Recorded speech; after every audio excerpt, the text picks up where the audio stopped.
Time ನೀರು ಬಿಡಿಸ್ತೀವಿ. ಕುಡಿಯೋ ನೀರಿಗೆ ಕೊಡಬಾರ್ದು ಅಂತ ಎಲ್ಲಿ ಕಾನೂನು ಇಲ್ಲ. ಕುಡಿಯೋ ನೀರಿನ ಸಲುವಾಗಿ ನಮ್ಗೆ ಸ್ಟೋರೇಜ್ ಅದರಿಂದ ಸರ್ ಹೇಳ್ತಾರೆ, ದೇಶ ಸಾಹೇಬರು ಹೇಳ್ತಾರೆ, ನೀವು ಕುಡಿಯೋ ನೀರಿಗೆ ನಮ್ಗೆ ಸ್ಟೋರೇಜ್ ಇದೆ ಅಂತ. ನಮ್ಮನ್ನೇ ನಾವು ಬಿಡಿಸ್ಕೊಂತೀವಿ, ಏನಿಲ್ಲ ಕುಡಿಯೋ ನೀರು ಬಿಡಿಸ್ಕೊಂತೀವಿ. ನಾನು ನೀವು ಮೊದಲು ಡೈಲಿ ನೀರು ಕೊಡೋ ವ್ಯವಸ್ಥೆ ಮಾಡಿ ತಪ್ಪು ಮಾಡಿದಾಗ ನಾವು ಕುಡಿಯೋ ನೀರಿನ ದೊಡ್ಡ ಸಮಸ್ಯೆ ಉದ್ಭವಿಸ್ತಾ ಇದ್ದೀವಿ.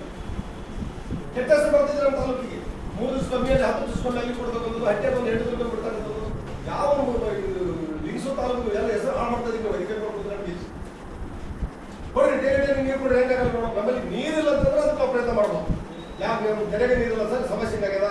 ನೀವು ಹೇಳೋ ಪಾಯಿಂಟ್ ಅದು ಬರಾಗ 70 ಬರ್ತದೆ ಸರ್, ಹೊರ ಹೋಗ್ತಕ್ಕಂಥದ್ದು 125 ಬರ್ತದೆ. ನಮ್ಮ ಕೆರೆಗೆ ನೀರಿಲ್ಲ ಅಂದ್ರೆ ಹೋಗ್ಬೋದು. ಕೆರೆ ಆಲ್ರೆಡಿ ಫುಲ್. ನೀವು ಒಂದು ತಿಂಗಳು ನೋಡಿದ್ರೆ ಕೇಳಿಸಲ್ಲ, ಒಂದು ತಿಂಗಳು ಕಂಟಿನ್ಯೂ ಕೂಡ ಕೇಳಿಸಲ್ಲ. ಗೊತ್ತಿಲ್ಲ ನಮಗೆ ಅಷ್ಟು ದೊಡ್ಡ ಕೆರೆ ಕೇಳಿದ್ದೀವಿ ನಾವು. ಅದು ತುಂಬಿದ ಮೇಲೂ ಕೂಡ ನಾವು ಬರೋದಿರ್ತೀವಿ ಹೋಗೋದಿರ್ತೀವಿ ಅಂತಂದ್ರೆ ನೀನು ಇಂಜಿನಿಯರ್ ನಿಮ್ಗೆ ಇಷ್ಟ ಬಂದ ಮಾಡಲ್ಲ.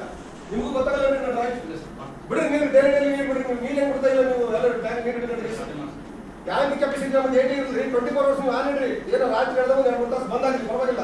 ಬೆಳಿಗ್ಗೆ 5 ಗಂಟೆ ಮತ್ತೆ ಆನ್ ಮಾಡ್ರಿ, ನೀರು ಹೋಗ್ಲಿ. 128 ಬೋರ್ವಲ್ಲು ಟ್ಯಾಂಕ್ಗಳು ಕಟ್ಟಿದ್ರೆ ನಾವು ಕೆವಿ ತುಂಬಿಕೊಂಡು 3 ದಿವಸ ನೀರು ಕೊಡ್ತೀವಿ ಅಂದ್ರೆ ಏನಂತ ಹೇಳಿದ್ರೆ